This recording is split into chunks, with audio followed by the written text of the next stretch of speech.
आप बच्चे नहीं हो, आप लोगों को हित अहित का ज्ञान होना चाहिए।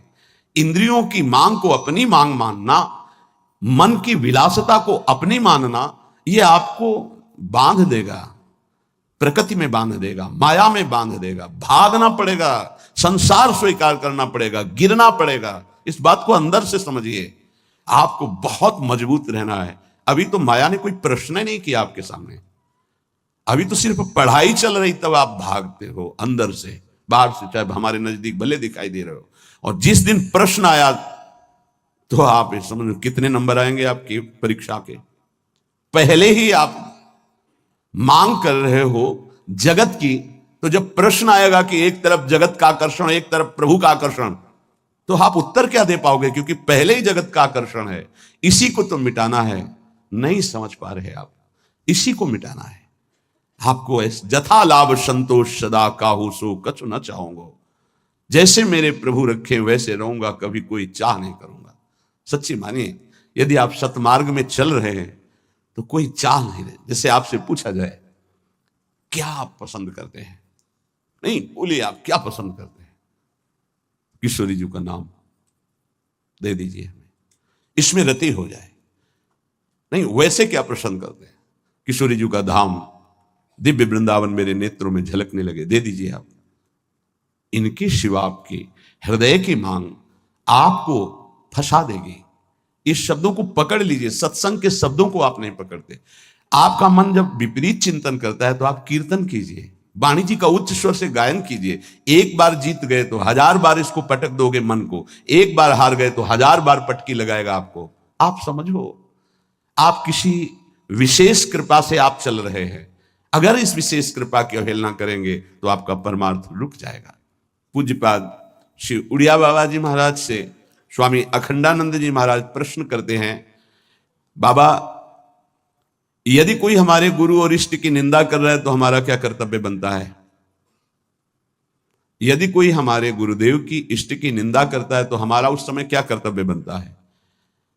उत्तर, उस उपासक को चाहिए कि उसके सामने जो इष्ट की निंदा या गुरुदेव की कर रहा है वहां से तत्काल हट जाना चाहिए।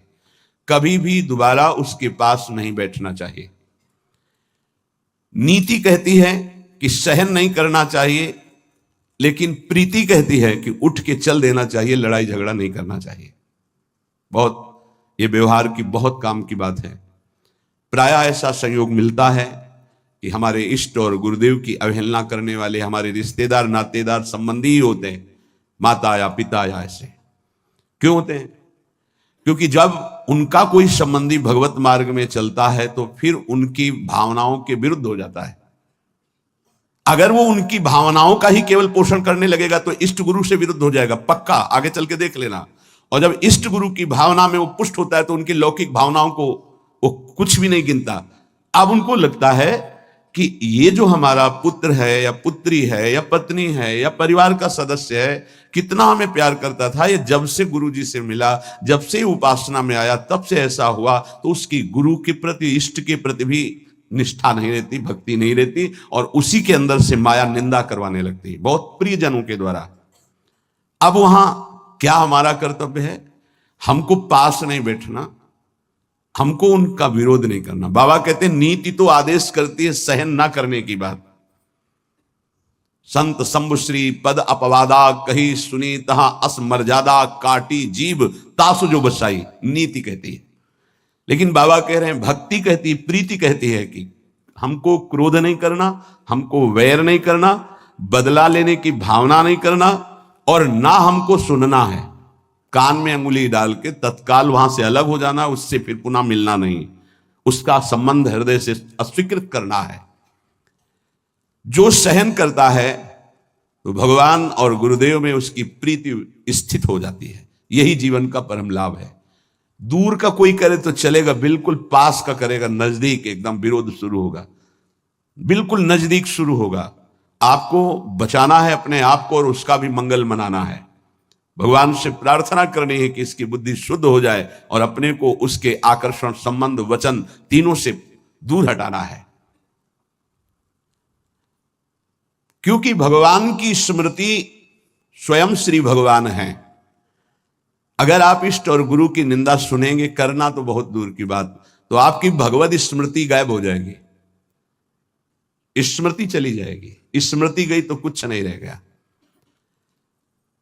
यहां तक कि उपासक को भगवान से भी बढ़कर भगवान की स्मृति पर भाव रखना चाहिए।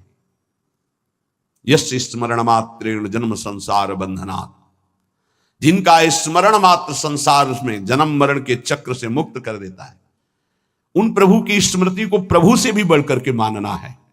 कोई कहे प्रभु से बढ़कर कैसे हो सकता है? तो प्रभु तो हमारे हृदय में है, लेकिन उनकी स्मृति नहीं है, तो नाना प्रकार के विकारों में हम बंधे बह गए। और जिस दिन से गुरु कृपा से भगवत स्मृति जागृत हुई, तो हमें सुख मिला, शांति मिली, विश्राम मिला।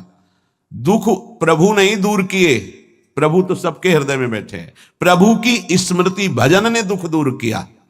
गोस्वामी जी ने भी लिखा है कि सबके हृदय अछत अविकारी, सकल जीव जग दीन दुखारी, तहां वेद अस कारण भाखा। वहां वेद ऐसा कारण बता रहे कि भगवान तो सबके हृदय में अछत अविकारी सुख सिंधु विराजमान है, पर जीव सब दीन दुखी हो रहे हैं, विषयों के प्रति दीन और दुखी हो रहे हैं। उसका कारण क्या है? भजन नहीं है। भगवान के होते हुए दुख निवृत्त नहीं हुआ, लेकिन जे भी भजन प्रारंभ हुआ भगवत स्मृति, वो दुख को जड़ से मिटा दिया। इसलिए भगवत स्मृति भगवान से भी बढ़कर, ऐसे भगवान की स्मृति देने वाले गुरुदेव और जिनकी स्मृति है ऐसे हमारे आराध्य देव, अगर इनकी कोई निंदा करे तो मेरा प्रिय कैसे हो सकता है? माया जहां आप एकाग्रता करके प्रभु में लगने की कोशिश करेंगे तो विविध रूपों में आकर आपको आकर्षित करेगी। आप आकर्षित ना हो, आप विरोध से परास्त ना हो, आप अपनी भक्ति को पुष्ट रखें। जो जीव मेरा और तेरा, मैं और मोर, इसी को महत्व दे रहा है, वो भगवान से प्यार नहीं कर सकता। क्योंकि भगवान से प्यार करने के लिए इस मेरा और तेरा को, लौकिक शब्द को मिटाना पड़ेगा।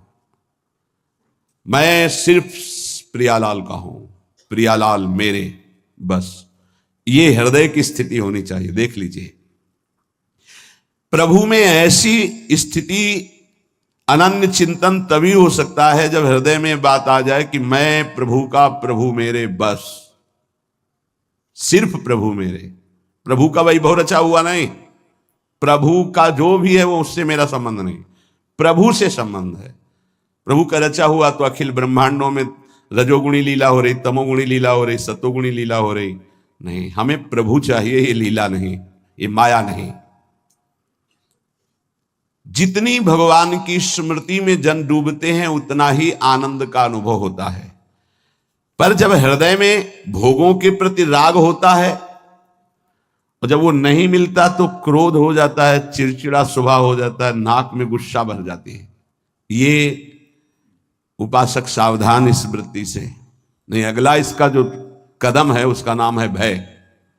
राग भोगों का, बराबर भोग तुम्हें मिलते रहे ऐसा सृष्टि में कभी किसी को नहीं होता।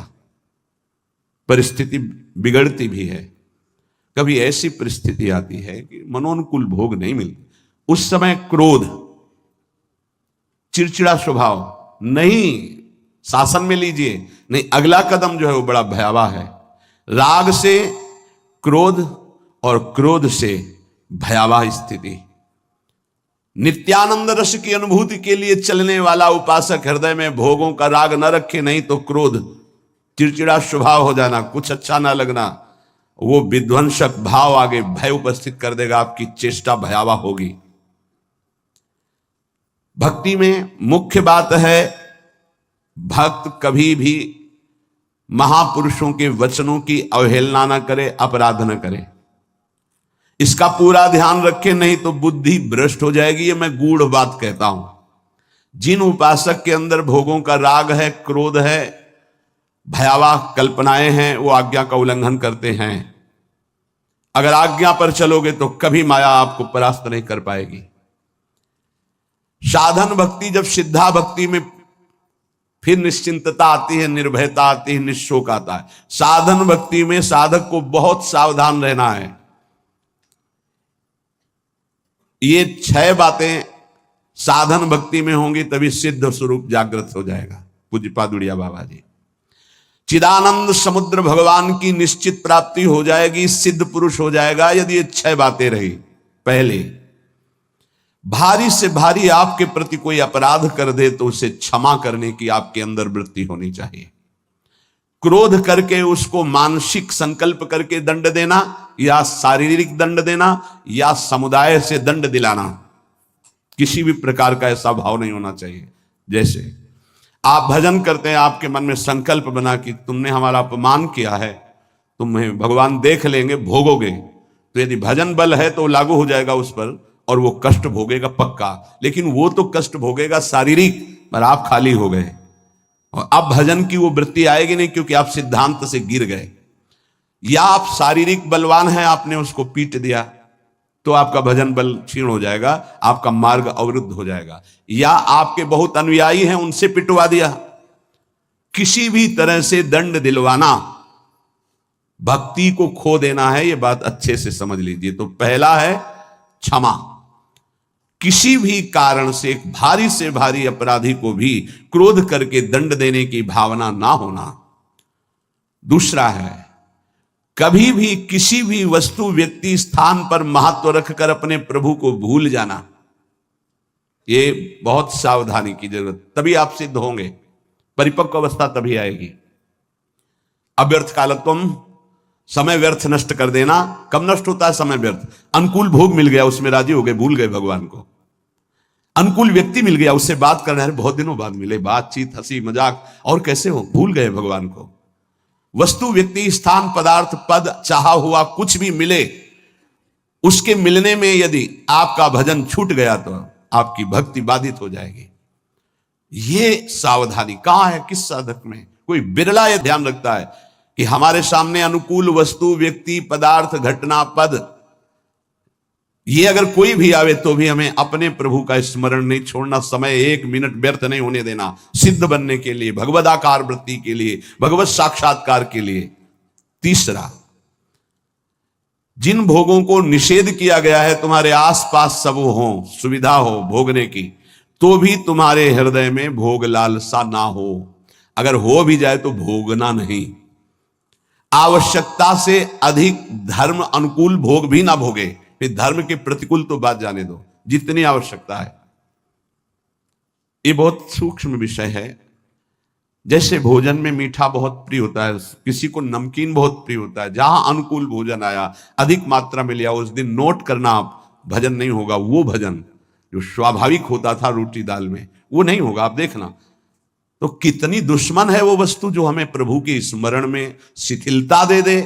रुचि नहीं रह गई भजन की, फिर बातें होती हैं बैठ करके, प्रपंच की बातें, और या फिर बहुत खूब सोना, सो रहा है, सारी शक्ति पचने में लग जाती है। जब उधर में जरूरत है 500 ग्राम 400 ग्राम भोजन की, और आपने दबा करके उसमें 1.25 किलो भर दिया, अब इसके बाद पानी गया, अब वो सारी आपकी जीवनी शक्ति उसी में लग गई पचाने में, तो भजन के लिए आपके पास सामर्थ्य कहां रह गई?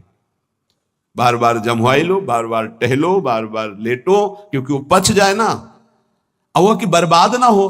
तुम ही हो भारत में सार्थक करने वाले, और तो जीव है ही नहीं भाई। और भी तो पशु पक्षी, तुम अपनी केवल लो, तुम उतना ही सेवन कीजिए, वो कोई और पालेगा, पशु पक्षी पालेंगे, कुछ चीज बर्बाद नहीं। आप छोड़ दीजिए, उसमें चींटियां लग जाएंगी, वो चींटी पालेंगी, बहुत से कीट पतंगे वो पालेंगे, आप ऐसा ना सोचे कि बर्बाद हो। तो उपासक को पदार्थ वस्तु व्यक्ति, हमें किसी व्यक्ति से इतना प्रेम नहीं कर लेना कि वो उसके मिलने पर प्रभु का विस्मरण हो जाए। ये बहुत सूक्ष्म बातें महापुरुषों के द्वारा शोध कर कही गई हैं। चौथा, सम्मान सबको बहुत प्रिय है, बहुत प्रिय है। सम्मान किसको अच्छा नहीं लगता? पशु पक्षी को भी अच्छा लगता है सम्मान, पुचकार कर, दुलार करो, प्यार करो, सम्मान दो। जो भगवत मार्ग में सिद्धावस्था को प्राप्त होना चाहता है, सम्मान को जहर की तरह देखे और नीच पुरुषों द्वारा किए हुए अपमान को अमृत के समान पान करके निराभिमानी बन जाए। चौथी बात है, देखो परमार्थ को तो समझना ही पड़ेगा, ये बहुत जहरीली बात है। सिद्धावस्था ऐसे प्राप्त नहीं होती। पहला, तुम्हारा कोई किसी भी तरह से अपराध करे, तुम्हें क्षमा करना है।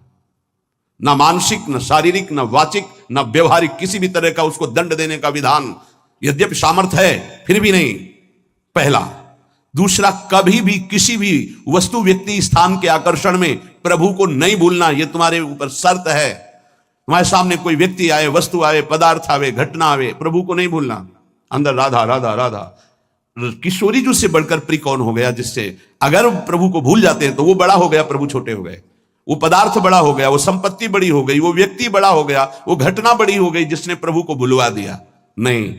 तीसरा, विविध प्रकार की भोग सामग्री आसपास फ्री भोगने के लिए हो, फिर भी नहीं भोगना, क्योंकि हमें भगवत साक्षात्कार करना है। अनुकूल धर्मयुक्त भोग भी उतना भोगना है जिससे हमारा भजन चले, जैसे खान पान, विश्राम उचित।